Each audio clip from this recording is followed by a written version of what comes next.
né? Eu me tornei jogador porque eu sempre tive o sonho de ser jogador de futebol, né? Eu não me tornei jogador por causa dos outros, e sim pelo meu sonho, pelo meu objetivo. Então, eu jogo para desfrutar, eu jogo para vencer, eu jogo para eu terminar uma partida e sair satisfeito, né? Ciente de que eu entreguei tudo dentro de campo.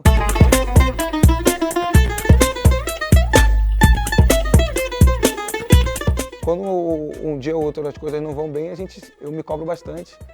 Sei que posso maneirar um pouco mais nisso, porque às vezes essa cobrança mexe com o nosso psicológico em determinados momentos dentro do jogo. Mas independente disso, né, eu nunca fui um jogador de correr das responsabilidades, das oportunidades que aparecem. Né, e eu sempre, independente dos erros, eu sempre vou buscar a próxima, sempre vou buscar a próxima. Eu sou um cara, né, primeiro, muito determinado, um cara muito consciente do que realmente quer para a vida, né, tanto pessoal, tanto para a carreira, né, profissional. Muito sonhador, muito batalhador, guerreiro, muito família, muito festeiro também, gosto muito de curtir. Pelo menos a minha juventude hoje. E sou um cara muito feliz, realizado, quero realizar muito mais. Mas até aqui, né, até os meus 24 anos, eu sou um cara muito feliz, muito realizado por ser um jogador de futebol, tá fazendo tudo aquilo que eu imaginei, que eu sonhei, né, tudo aquilo que eu botei como plano A da minha vida. E é isso, sou muito feliz e espero ser mais feliz ainda. Nasci nos anos 2000, né, no ano 2000. No Rio de Janeiro, né? Fui nascido e criado na Vila da Penha, zona norte do Rio de Janeiro. Jogando sempre muita bola, sempre acompanhando meu pai, né, no mundo do futebol, no mundo do esporte. Sempre tive uma família também que sempre me deu muito suporte, né? Teve comigo ali em todos os momentos, me guiando, me mostrando todos os caminhos que eu poderia percorrer durante a minha vida, durante a minha carreira. Bom, é isso, né? Comecei muito novo no futebol, né? Subi com 16 anos profissional, comecei muito cedo, tive que amadurecer muito rápido, né? Porque jogador de futebol, por mais que você chegue ao profissional muito novo, você é obrigado a amadurecer muito rápido. Eu fui mais um desses jogadores, mas, né, eu tive um suporte familiar muito importante, que não é comum todo jogador de futebol ter. E eu me sinto privilegiado por isso. Eu ia muito para o Maracanã, quase todo final de semana eu estava no Maracanã, com meu pai, com meu irmão, com meus tios. E todo final de semana também a gente fazia churrasco. Todo domingo meu pai saía para jogar bola, a gente ia atrás dele e a gente também sempre jogava bola. Assim, acho que são as melhores lembranças. É claro que a partir ali dos meus, né, 11, 12 anos, eu não tive uma infância de uma criança normal de 12 anos, de 11 anos, porque começou, né, literalmente assim, as responsabilidades. Eu tinha que estudar, treinava campo, treinava futsal à noite, então, ou seja, não tinha muito tempo para curtir a vida pessoal. Mas, ao mesmo tempo, eu curtia aquela vida ali, aquela parte do futebol. Sempre fui tricolor, sempre fui fluminense, meu pai me estimulou muito a gente a isso. Da minha família, só nós três éramos, né, porque a parte da família da minha mãe toda era vascaína. E até o meu irmão mais velho, que é o primeiro filho do meu pai, também é vascaíno. E meu pai sempre estimulou muito a gente a ir para estádio, a acompanhar o futebol, desde muito novo. Para você ter noção, uma das primeiras vezes que eu fui no Maracanã foi quando o Edmundo foi jogar no Fluminense e acabou fazendo duplas mais uma vez de ataque com o Romário. E foi uma das primeiras vezes que eu fui no Maracanã e meu pai sempre lembra disso. E depois disso aí, quase todos os jogos a gente ia, né, Libertadores, né, todo mundo já sabe, eu já falei, né, Libertadores ali de 2008 eu fui em quase todos os jogos no Maracanã, estava na final, né, foi quando literalmente o meu sonho de se tornar jogador de futebol despertou, porque eu chegava no Maracanã, eu olhava, né, toda aquela festa, todo aquele evento, aquela dimensão toda, meus olhos brilhavam e eu me via como jogadores ali, torcida cantando o nome dos jogadores e eu me via ali no campo, jogando no Maracanã, com a torcida gritando meu nome, e isso despertou de uma forma que eu não sei explicar, né, o meu sonho de se tornar jogador de futebol. E já com as minhas qualidades, né, de ser um cara determinado, né, eu consegui realizar. Eu procuro sempre ter minha cabeça tranquila, né? Eu tenho meu foco, meu pai e minha mãe sempre falando comigo, me orientando, né, para seguir minha carreira. Eu não presto atenção muito nos outros, presto atenção em mim. Acho que a minha história com o Vasco começou bem antes, né, de eu de fato jogar lá. Primeiro que, como eu falei, minha família toda era vascaína, né, e o meu irmão, por mais que ele era tricolor, a primeira festa dele, de aniversário, a minha mãe fez toda do Vasco. Então a gente tem as fotos do meu irmão, minha família toda falava que ele era vascaíno e tal, mas ele não se considerava vascaíno. E quando eu comecei, né, ao redor da Vila da Penha, quando a gente jogava bola, eu e meu irmão, meu pai era muito conhecido na região, então o pessoal falava muito pra ele, pô, teus filhos jogam bem. Aí eu fui pro Madureira, fui muito bem, né, comecei a ser artilheiro de todos os campeonatos e não queria sair de jeito nenhum do Madureira. O pessoal do Vasco queria muito, o pessoal do Fluminense, do Flamengo, do próprio Botafogo, queria muito e eu não queria sair. Mas na época o time do Vasco, na minha categoria, era o melhor que tinha, era o melhor. E como meu pai vinha muito, já via, né, uma projeção muito boa na minha vida assim, com relação ao futebol, meu pai já começou a me incentivar e me estimular, eu pensar um pouco mais sério, pensar um pouco mais com a razão, por mais que eu fosse criança na época, né, e tudo ali fosse um divertimento. E teve uma época que eu fui fazer teste não, que eu fui chamado para jogar no campo do Vasco. Aí eu jogava futsal no Madureira e campo no Vasco. E logo depois eu fui praticamente obrigado a largar o futsal no Madureira e jogar futsal no Vasco. Então, já com 10 anos ali, começou essa minha história com o Vasco, essa minha conexão, né, e eu fiquei até os meus 18 anos, onde eu fui muito feliz, né, e estudei lá, me formei em São Januário. Sim, me formaram não só como atleta, mas como homem também. Então eu tenho muito orgulho disso e tenho muita gratidão, né, ao clube que me formou. E o dia foi de despedida no Vasco. O atacante Paulinho não joga mais pelo clube. Paulinho, de 17 anos, foi negociado com o Bayer Leverkusen. O Vasco vai receber 77 milhões de reais e mais 10% de uma futura venda. Eu particularmente não estava pronto ainda para sair, né? Tanto emocionalmente como, né, acho que futebol não sei, não posso, né, me desvalorizar tanto assim também, porque assim, muitos jogadores jovens, né, saem com 18 anos, que é normal, e acaba, né, se adaptando de alguma forma lá fora. Mas emocionalmente eu não estava preparado ainda para sair. Ainda mais para um país, né, de uma cultura totalmente diferente do que é o nosso país aqui. E na época o Vasco precisava muito, né, da minha venda. Era a única, né, se parar para pensar, era uma das únicas salvações que tinha na época, financeiramente, para o clube. E eu fui praticamente obrigado a sair. E foi muito difícil porque eu fiz aniversário, fiz 18 anos, logo no dia seguinte eu já estava viajando com a minha família, né, e foi um choque assim, total de realidade. Né, os primeiros 6 meses assim, foi muito difícil. Mas assim, passou os 6 meses, eu já me adaptei tranquilamente, sabia muito bem do que eu queria, do que eu estava buscando. E foi difícil mesmo a minha convivência lá, né, com a cultura alemã. No dia a dia, né, a forma como eles tratavam nós jogadores jovens, de sempre querer botar, né, usar a hierarquia, botar à frente do futebol dentro de campo. É algo que é muito diferente daqui do Brasil, porque no Brasil é muito cobrado, né, a produção, a performance, independente da idade, independente de qual atleta for.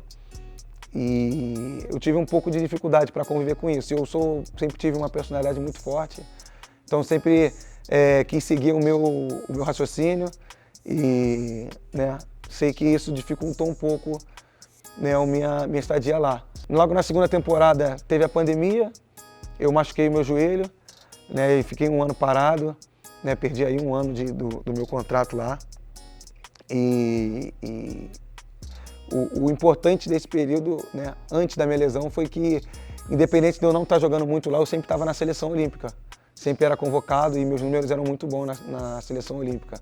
E o meu foco era só na recuperação para eu poder voltar e ter a oportunidade de jogar a Olimpíada, que para mim era uma vitrine muito grande, né, apesar de eu não estar jogando no Bahia. Eu sabia que eu tinha que estar lá e que aquilo ia me ajudar muito. Consegui ir bem nas Olimpíadas, a gente foi campeão, né, e voltei pro Bahia já com uma moral diferente, mais maduro, né, com outra cabeça, né, e recebendo muito mais oportunidades. Foi a temporada que eu mais joguei, né, 2021-22, mas já era quase o final do meu contrato. Então acabou que teve no final, uma briga contratual, né, onde eu não queria renovar, queria sair e queria voltar ao Brasil. Eu estava pronto para voltar ao Brasil, né, estava decidido já com a minha família e faltava só, né, ver qual seria o clube. E foi quando não só o Galo, apareceu muitos clubes, mas, né, o Galo foi o clube que realmente mais esteve disposto a me repatriar, né, e a contar com o meu futebol. Então, né, quando o Rodrigo Caetano foi atrás de mim, eu não pensei duas vezes antes de aceitar a proposta, que era muito boa. E, né, acabou que a conexão foi muito boa, né? Eu costumo dizer que tem uma questão muito espiritual nisso, né? Eu que sou um cara muito de energia, sinto isso e, né, tá tudo... Tô recebendo as respostas hoje, né? Desse 1 ano e meio para cá, eu tô sendo muito feliz aqui. Né? Sei que é muito importante o jogador hoje ter o acompanhamento, né, da psicologia. E foi algo que eu sofri lá na Alemanha, é algo que falta muito na Europa, né? Os jogadores que saem daqui, muitas vezes não saem preparados emocionalmente, assim como eu. E chegar lá você tem esse choque de realidade e não tem, né, um auxílio, né, de terapia para poder cuidar. Eu acho que eles podiam rever um pouco isso, né, porque ia ajudar bastante, né? Muitos jogadores jovens que saem muito cedo, não só daqui do Brasil, mas de diversos países da América, né, e de outros continentes também para a Europa. Eu fui com meus pais, né, e o meu irmão, que hoje moram comigo aqui também. Se eu não tivesse ido com eles, acredito que eu já teria voltado há muito tempo, né, bem no começo mesmo. Porque logo na primeira temporada já tentei sair, a gente já tentou sair, né, quase que eu fui jogar em Portugal. E a gente estava, né, passando por um momento assim, muito difícil por causa da cultura, né, e você tem que achar ali soluções, né, para você tá de bem no dia a dia, porque, né, você imagina, você vai treinar, às vezes não vai treinar com muita vontade, volta para casa, tem que interagir de alguma forma com a família e você tem que trabalhar isso, né, emocionalmente, e minha família me ajudou muito nisso. Primeiro a confiança, né, do Rodrigo Caetano, o cara que foi essencial assim para minha vinda para cá. Um cara que eu já conhecia o trabalho. O Palmeiras também queria muito na época e o diretor era o Anderson Barros, que foi o que me revelou no Vasco. Ele que assinou meu primeiro contrato profissional no Vasco. Era um cara também de extrema confiança. Mas, como eu falei, foi algo espiritual, foi algo também muito pensado no momento. Eu vi que o Galo era o melhor clube para eu voltar. Muito pelas características também do time. Eu vi a possibilidade, né, da minha entrada no time muito boa, com uma oportunidade muito boa de dar certo. Na época também o Rodrigo Caetano fechou com o Kudê. E o Kudê também foi um cara que foi essencial, assim, me ligou antes de eu vir para cá. Disse que contava comigo, que confiava muito no meu trabalho. Foi o cara que me mudou de posição, me mostrou que eu podia ser bom numa outra posição, onde, né, numerava muito mais. E um cara também que me cobrava bastante e que falava para mim, né? Ano passado ele falava que eu tinha que terminar o ano com 25 gols no mínimo. Eu terminei com 31, né? E um cara também que sempre esteve ali do meu lado, mandando mensagem, até quando saiu mandava sempre mensagem. né, falando que eu tinha que ser o artilheiro do Brasileirão, falando que eu não podia deixar passar. Assim, estava sempre do meu lado ali, de uma certa forma, me estimulando para eu poder sempre evoluir e pontuar na temporada.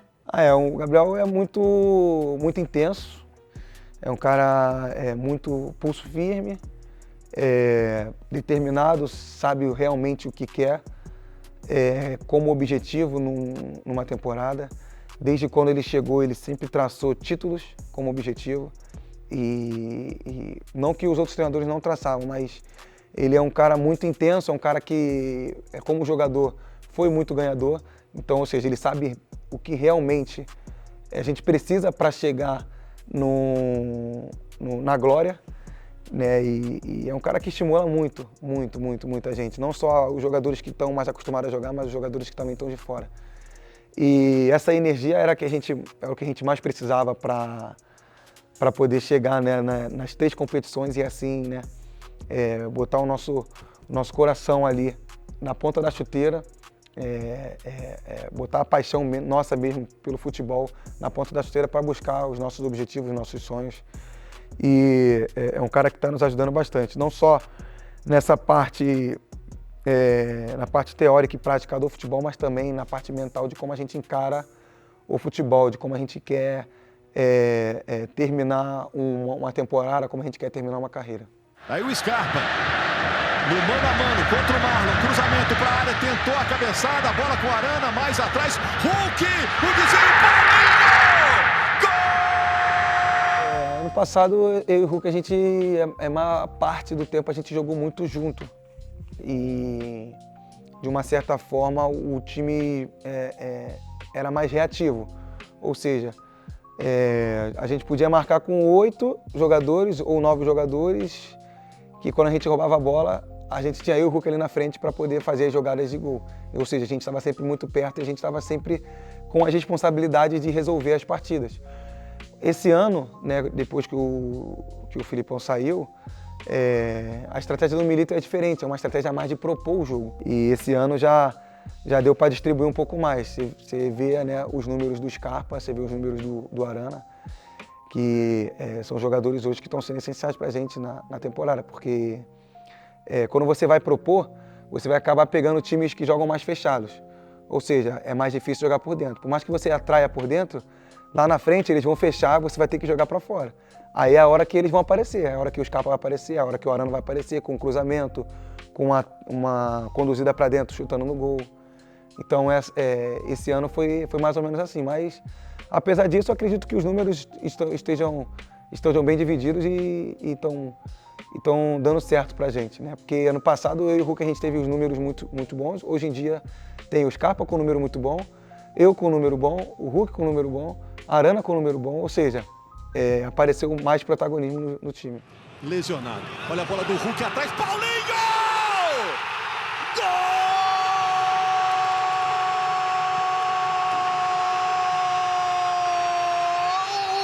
O primeiro! Paulinho! Bom, quando eu vim pro Galo, né, o Rodrigo Caetano me vendeu muito bem a ideia do projeto do Galo, né, da SAF que estava para entrar, da arena do próprio estádio ficando pronto. E ele falou que queria contar muito comigo para isso, né, e é muito importante assim, né, para um clube grande do Brasil, que não tem um estádio ainda, você ter a sua própria casa. É algo muito emocionante, imagino, para os torcedores, né, você chamar, né, aquele estádio ali de minha casa. E eu queria, né, fazer parte de alguma forma desse momento. E para mim foi muito maneiro, foi muito gratificante assim, marcar o primeiro gol da Arena, os 2 primeiros gols da Arena. Num dia tão especial e histórico pro clube, né? De alguma forma eu já estou marcado na história do clube. É claro que eu quero muito mais, né? Eu quero os títulos, mas é muito legal tá marcado dessa forma na história do Galo. O gramado, assim, infelizmente a gente teve alguns problemas, né, com o gramado. Eu não tenho tanto conhecimento para falar disso, a gente só fala, né, do que realmente a gente prova ali no no momento dos jogos, que dificulta bastante, às vezes, o nosso jogo. E o Bruno Musi já conversou com a gente, ele passou um feedback pra gente, né? Sabe que está sendo muito difícil para eles também, né? Passar por isso. E eles estão vendo ainda o que vão fazer, né? Se vai realmente botar o gramado sintético ano que vem. Acredito que eles vão pensar bem e vão ver o que vai ser melhor pro Galo. Mas tem margem para melhor, assim, a gente sabe que tem, mas já melhorou bastante do que estava. O mundo do futebol ele vive dentro de uma bolha, mas eu não concordo com as cobranças, porque a maioria as pessoas sabem, mas não sabem, não conseguem ver, né, e não conviveram com uma projeção de uma carreira de jogador de futebol. Muito jogador de futebol não tem como, a maioria não teve como conciliar estudo com o esporte. A maioria não teve a família, né? O suporte familiar, por exemplo, que eu tive, assim como eu falo que eu sou privilegiado, a maioria não teve esse suporte. Muitos tiveram que viajar muito cedo, sair de casa e ter conseguido tudo sozinho. Né? Você pega aí, você vê aqui na base do Galo aqui, o tanto de jogadores que são de fora, que são do interior, que é do Nordeste, que é lá do Norte, que é do Sul, que vem pra cá, que tem que deixar a família para poder vir pra cá. E não dá muito para cobrar, né, esses jogadores de ter, né, uma consciência política muito aflorada. Mas eu sei que tem muitos que cobram, muitos jornalistas que cobram bastante esse tipo de posicionamento, né, momentos de eleições, quando acontece algo, né, por exemplo, algum crime que é muito popularizado. Mas eu entendo também a insegurança dos jogadores, porque eles não conseguem ter, né, a consciência, às vezes não tem muito conhecimento sobre determinado assunto. E, assim, é meio complicado, mas assim, eu consigo entender os dois lados, mas eu não concordo com a cobrança, não. Apesar né, dos números, né, serem muito maior pro lado dos cristãos, o pessoal aqui me respeita bastante, né? E a gente, assim, às vezes conversa sobre, troca ideia, troca conhecimento sobre, né, não só a religião, mas sobre política, sobre várias coisas, diversos assuntos. E sempre me respeitaram bastante, né? Até, eu acho que hoje é até mais difícil, né, alguém cometer um preconceito assim tão explícito, né, cara a cara, porque a gente sabe a exposição que pode dar. Então muitos seguram, né? Mas aqui dentro do Galo, particularmente, sempre me respeitaram bastante, a gente até conversa, né? Eles perguntam, os jogadores querem conhecer um pouco mais, né? Saber como é que é, porque, né, ele sempre foi passado para eles como algo ruim, né? E eles acabam vendo uma pessoa, né, que expõe assim de uma forma muito natural, sem medo, sem nada, assim, eles acabam querendo buscar um pouco mais de conhecimento, entender um pouco mais sobre por que tem tanto preconceito. E eu vejo como algo importante, né? Principalmente hoje em dia, num mundo tão popularizado, globalizado, enfim, todos os assuntos são muito falados. Eu vejo como que foi uma quebra de paradigma pela repercussão que tomou. Eu não esperava a repercussão, né, que tomou, porque pra gente, pra mim particularmente, não conseguia ver o tanto de pessoas que faziam parte, né, do candomblé, da Umbanda, né, e que não tinham coragem de expor. Então pra mim foi um choque também, na época. E foi algo muito natural, porque dentro de casa a gente convive com isso, a gente conversa muito sobre a nossa religião, então pra gente é algo muito natural tudo que a gente fala sobre a nossa religião. Então eu sabia que a convocação foi numa quinta-feira de Oxóssi, o primeiro jogo, a estreia, foi numa quinta-feira de Oxóssi. Então, tipo assim, a gente já estava conversando muito sobre isso e eu falava, pô, se eu fizer um gol contra a Alemanha, porque eu jogava na Alemanha, eu queria muito fazer um gol contra eles. Eu falei, eu já tinha feito no Mundial Sub-17, né, antes de ir para a Alemanha, mas eu queria muito fazer um gol neles, porque eu jogava lá e via que, né, tudo que eu passava lá, ou seja, estava alimentando aquela coisa, né, de você dar uma resposta e tal. E eu queria muito marcar um gol e já estava na minha cabeça de comemorar fazendo a flecha. mas não para dar a repercussão que deu, era algo para mim mesmo, para minha família. E acabou que o Villani, né, fez a narração que deu uma repercussão enorme, né, que foi algo muito legal, foi muito importante também para mostrar realmente o que era a religião, né, a imagem que passava, que a gente, né, queria transmitir. E foi algo muito bonito, foi muito legal ver assim tantas pessoas, né, também se sentindo representadas com o meu gesto ali naquele momento, numa competição que é mundialmente conhecida. O Brasil tá contigo, Paulinho! É agora pra matar o jogo, trouxe o pé direito, bateu o golaço! Gol pra Exu aplaudir! É do Brasil! Eu e minha família, a gente tem, né, segue muito os nossos princípios, nossa ideologia. Temos a nossa maneira de pensar na questão política, mas não é querendo puxar para o lado do fanatismo, não é mais querendo visar mesmo ver o que realmente o nosso país precisa, né? De acordo com o nosso olhar, entendeu? Assim, hoje eu tenho um instituto que a gente tenta fazer com que, de alguma forma, mexa na educação do nosso país. Porque a gente acha que a forma que a gente está trabalhando no instituto é uma forma que vai ajudar muito na educação das crianças, dos jovens, dos adolescentes, né, que buscam, né, ser alguém na vida. Ele falava assim: mãe, a gente precisa fazer algo além do futebol, porque para ele não era só jogar bola. A ideia, que surgiu ainda na adolescência, fez nascer neste ano o Instituto Paulinho. Sempre foi um sonho nosso devolver para o universo algo, né, assim, para o futebol, para o esporte, para a educação, mas especificamente para a educação surgiu quando a gente estava na Alemanha. Foi quando a gente estava vendo, a gente via o Brasil de fora, né, ou seja, a gente conviveu com uma cultura lá, a gente viu como é a educação lá e vimos como é que era a educação no Brasil. E isso despertou na gente impactar de alguma forma. A gente fez um levantamento e viu que mais de 88% das escolas do Brasil são públicas, ou seja, a educação praticamente todo o nosso país vem da escola pública, e a gente viu como uma oportunidade imensa, né, trabalhar diretamente com as escolas públicas. Então a gente está tentando ao máximo, né, acessar as escolas para poder impactar de alguma forma, né, no futuro do jovem, das crianças, enfim, né, do nosso país. Fui criado por mulheres muito fortes, né? Não só eu, mas o histórico da minha família